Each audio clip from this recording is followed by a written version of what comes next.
Hi, welcome to this channel on magnetic energy, technology, principles, applications, philosophy, metaphysics, and even spirituality. Okay, so this video is about magnetic energy and death. Death is an interesting thing, especially when you're on a planet where the vibration is very low. We're at a very low end of the cycle, wrapping up a low energy cycle, low vibration cycle. So people get these very limited perspectives on death and what's actually happening.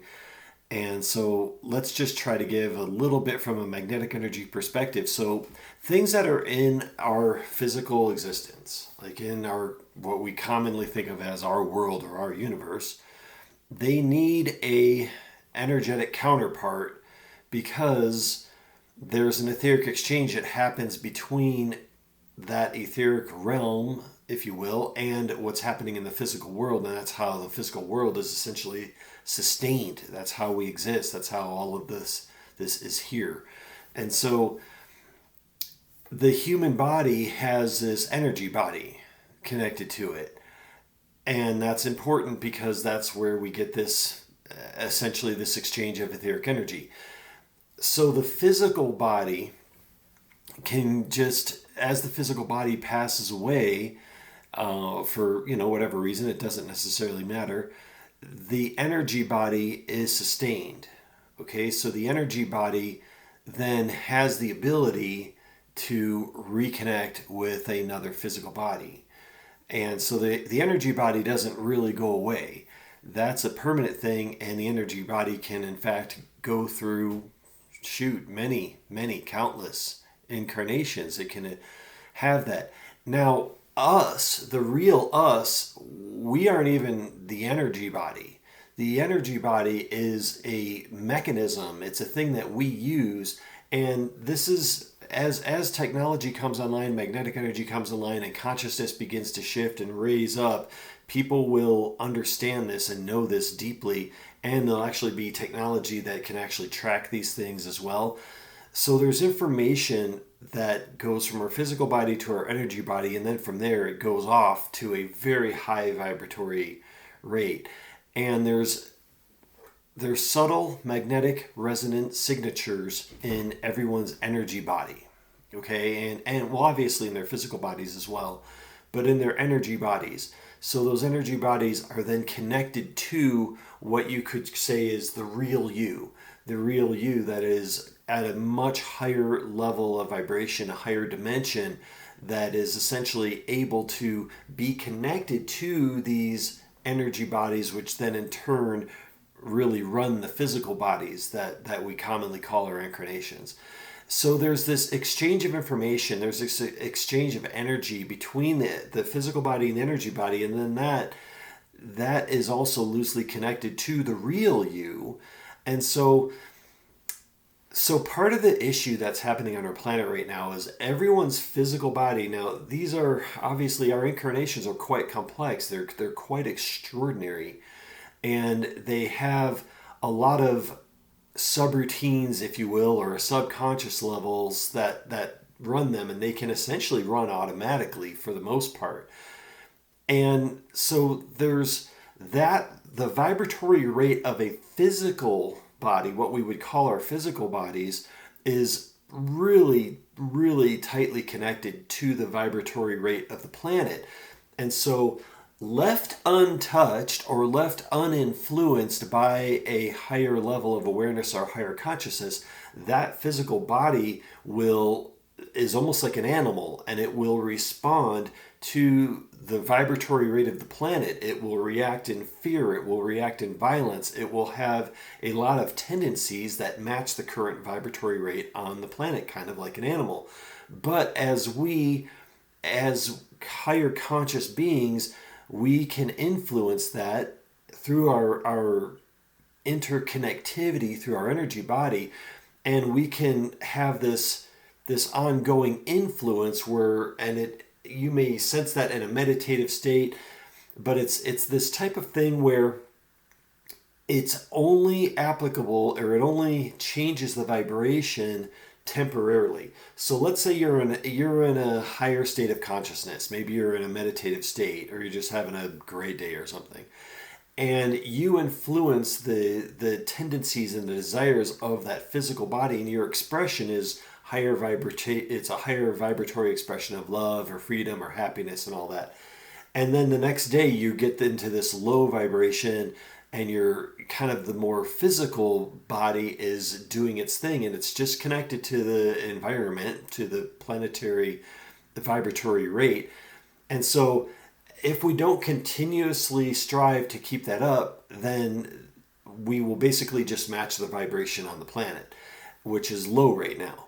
And so it's really important for people to kind of stay aware of that and stay involved in that process. Now, you could have an untold number of energy bodies out there in physical current incarnations, going at the same time, going at different times. The real you, the real us, we are outside of time. We are at a higher level, a higher dimension, much, much higher vibration. And we're out of time, essentially. We are timeless beings. And so these incarnations, though, as they come into like this time pulse existence, and like say in our solar system, for example, there's a time pulse, it's a rate, it's a vibratory rate that makes things happen sequentially. And so your incarnations in relative to this existence may be sequential, they may be simultaneous. So for example, a given higher being, the true you, could have multiple incarnations on the planet at any given moment that you're loosely connected to. And that rate of connectivity can change moment to moment.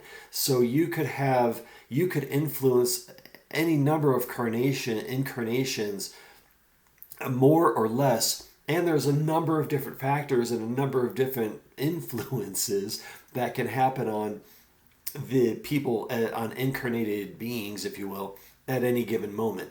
So one may have a lot of attention this moment, one may have less attention this moment.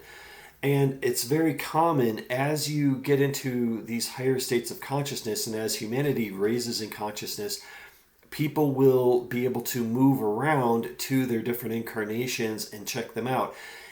Each incarnation, each person that you might be in this moment, or other things as well, but each incarnation has this sense of autonomy, this thought energy field that feels like consciousness. It feels kind of like you're the only one.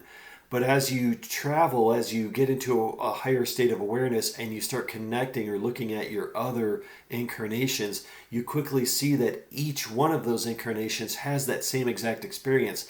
That other person that you might also be loosely connected to feels like that person's the only one, and that it's the only you. And then this person feels like the only you, and that person feels like it's the only you. And it's because those vibratory rates, those magnetic resonances of each of them is separate. And I'll tell you, it's actually really valuable that way. It's an excellent way to have a tremendous amount of learning and experience at a higher level, and this great transcendence experience to go through all these stages of awareness and learning and experiencing things. And it's actually an incredible system. But you see, like, if you had multiple awarenesses at the same time, especially at an emotional or a feeling level, that can become totally overwhelming. So the system is set up so well to keep all of those different incarnations isolated, because if you were to experience, like, say, all the pain or anguish or whatever it is, any type of feeling or emotion from another incarnation and your current incarnation at the same time, it becomes completely overwhelming. It could drive a person insane. And a lot of people that are insane, that may be one of the reasons, is they're too interconnected to different incarnations. And it's very common, and people will learn that it's very common to do a multiple number of incarnations simultaneously. So it could be both sexes or multiple sexes of different expressions. It could be multiple races.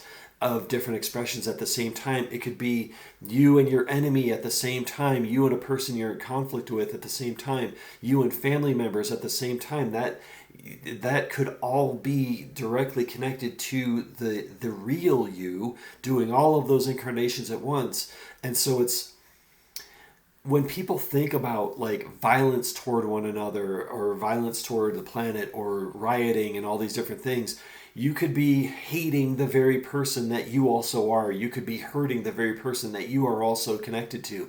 And so it's very important as we raise in our consciousness, we will become more aware of our different incarnations and exactly who they are and what's going on.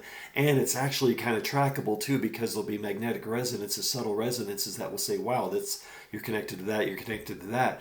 And so it's just something to be aware of when we're in this transitory state and we're moving through these levels of consciousness, to realize that not only do we have many, many, many, many incarnations and we have many at the same time, but we could be experiencing both sides of the fence on so many of these things. And so it's important to realize that it doesn't really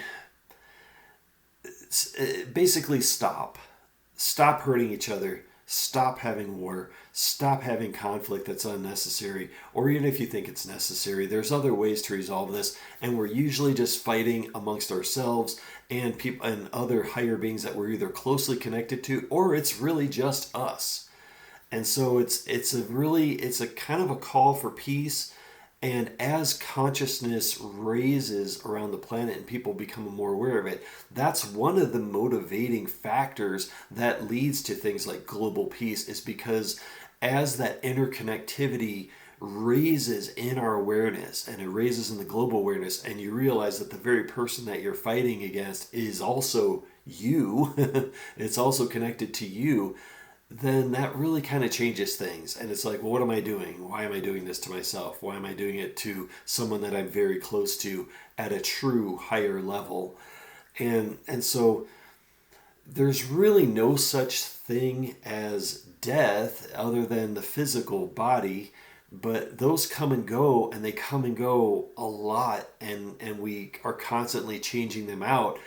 And so here's the thing, the energy body may go through a whole thousands of years of incarnations with the same energy body, and that energy body retains a tremendous amount of resonant signatures or information or memory, and all that is all retained within each of those energy bodies. And we could have countless energy bodies that are doing incarnations. And so that's that whole idea of how am I connected to past lives or future lives, because that same energy body is used for multiple incarnations. And so in experiences that have happened, someone may have been one race or one sex and then the exact opposite of an abusive situation. It could have been a whole series of those things, and that particular energy body has played those roles from multiple sides and multiple angles. And so it retains a lot of that information, and it retains a lot of those experiences and those injuries and those wounds. And one of the coolest things that happens in this transition into what we might call enlightenment or a higher vibratory rate on the planet is that people, as we become more aware of that interconnectivity and that the lineage of an energy body and its incarnations, we can become more aware of healing that all together.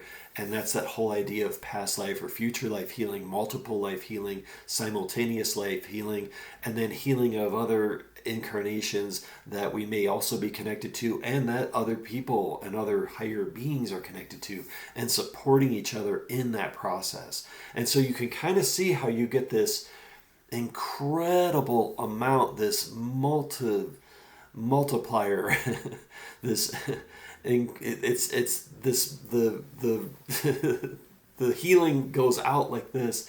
It goes out at such an incredible rate, because not only are you healing your own incarnations and your past lives, your future lives that all these energy bodies have been connected to, you start supporting other people in that process. And so imagine that, how incredible that healing really becomes. And so with that, just think about that. Think about our place in the universe and our place and where we're really at and how that might relate to religious views or war or other topics. And just really it shows the importance of a vibration such as love. Really, that's kind of the bottom line of this message. How important love is, how important it is to have it not only for yourself currently, but for others and for the multiple lives and the multiple incarnations that we lead, because there's such an incredible amount of opportunity to experience higher states of awareness and consciousness and revelation and everything else. That love opens that door to all of that. It's that vibratory rate that will open the door to so much expansive awareness that it makes this whole idea of the incarnations and having many, many incarnations at once, it makes it so powerful to go from the state that we've been in and to transition into that higher state is a truly extraordinary experience. And it's something that I hope that we all, as many of us as can, will be going through that and go through it together, because it's a really awesome, awesome thing. And with that, I'll see you next time.